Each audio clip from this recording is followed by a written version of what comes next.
If you're thinking about starting a podcast, one of the most important decisions you'll make is which microphone you purchase to record with.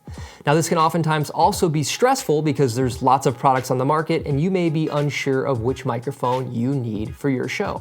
So I wanted to make you a video here about my top 3 favorite podcasting setups. I'll walk you through each of the microphones and their functions. But first, I want to share a little bit of information about microphones in general with you. So there's 2 varieties of microphones that you can purchase.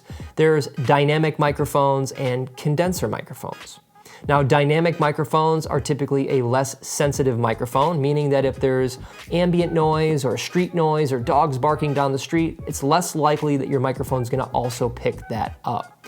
Now, dynamic microphones are also made with less expensive components, so they're typically a more affordable solution for a microphone for a podcast. Dynamic microphones are typically less sensitive microphones, meaning if there's ambient noise in your area, dogs barking down the street, car noise, traffic outside, it's less likely that that will be picked up in the microphone.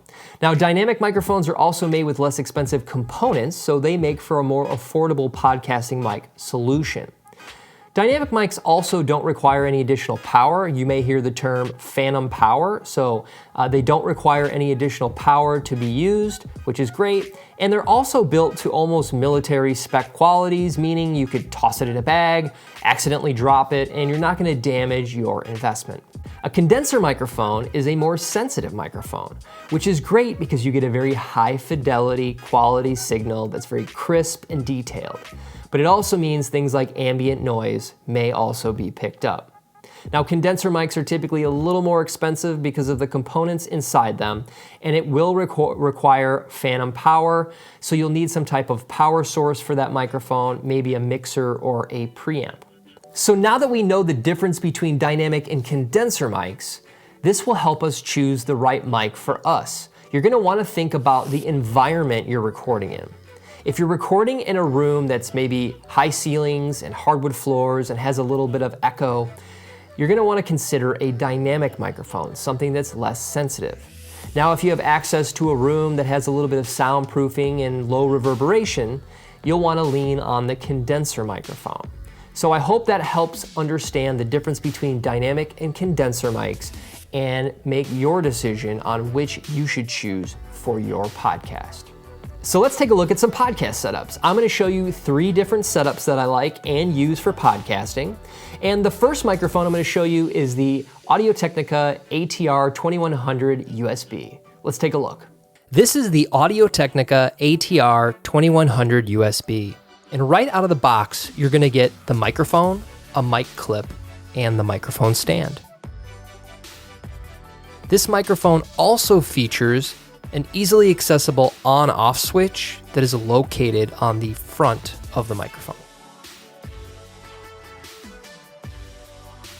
Now, all of our inputs and outputs are located on the bottom of the microphone.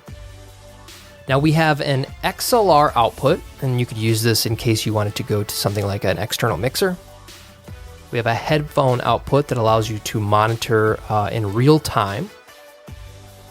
We have the micro USB output, which allows us to hook directly into our computer, and our volume switch on the bottom for our headphones.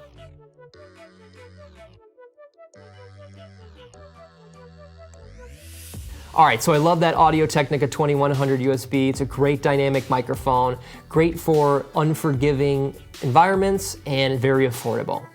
The next setup I have is by Shure, and it's the Shure MV51. Let's take a look. This is the Shure MV51 microphone. Right out of the box, it has a capacitive touch display that allows us to do things like mute,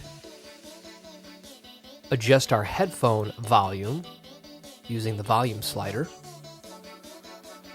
and we can also use that same slider to adjust the volume or gain of our microphone. And there are 5 DSP modes built into the microphone that we can shuffle through, one of which is voice, which will put EQ and compression on that automatically makes the microphone sound great. Now, on the back of the microphone, we have a headphone output that allows us to monitor in real time with no latency. We have a micro USB port And we also have a nice little desk stand that allows us to just set this microphone on a desk if we wish. You also have the ability to thread this onto a microphone stand. So whether you're using a boom arm, desk stand, or regular microphone stand, it will fit universally. The MV51 ships with both a USB cable that just simply plugs directly into your computer, or a micro USB to Lightning cable that will work with any iOS device like your iPhone or iPad, where you can simply plug in on the go and start recording. All right, so the Shure mic is one of my favorite mics. I love that it has the built-in DSP mode, and I love that it also is available to be used with my phone and my computer. That gives me a lot of flexibility in where and when I can record a podcast. You never know when you're gonna be inspired, and that microphone is really a winner.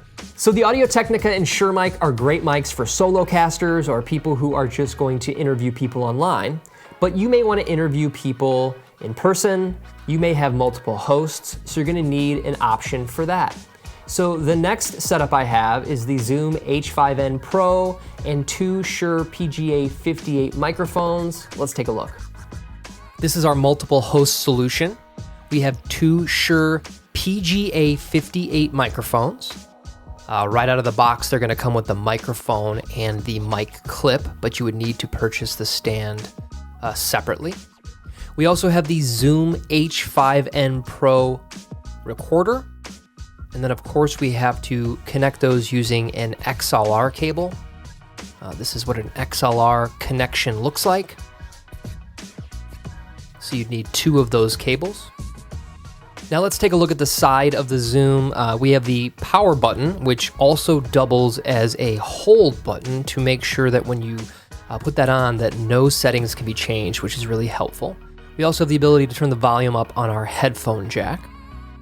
Now the front allows us to select the stereo microphone on top or individual inputs that we would be plugging into, as well as adjust those 2 inputs gain. So those 2 inputs can be found on the bottom of the device, and that's where we would plug these microphones into. And it's as easy as pressing the record button once you have your mics armed to start recording. Now the other side of the Zoom H5N Pro has a SD card slot. That is where the audio will end up being recorded to. I'm simply using a SanDisk 8 gig SD card, about $20 on Amazon.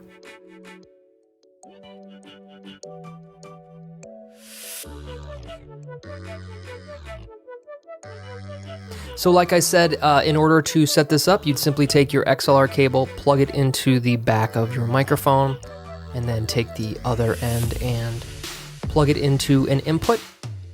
Then you'll simply select the input that you want to arm and press record. All right, so those are my top 3 podcasting setups. They're microphones that I own and use on a regular basis. I also shared with you the difference between dynamic and condenser mics. Hopefully that helps you make a decision when purchasing your podcast mic.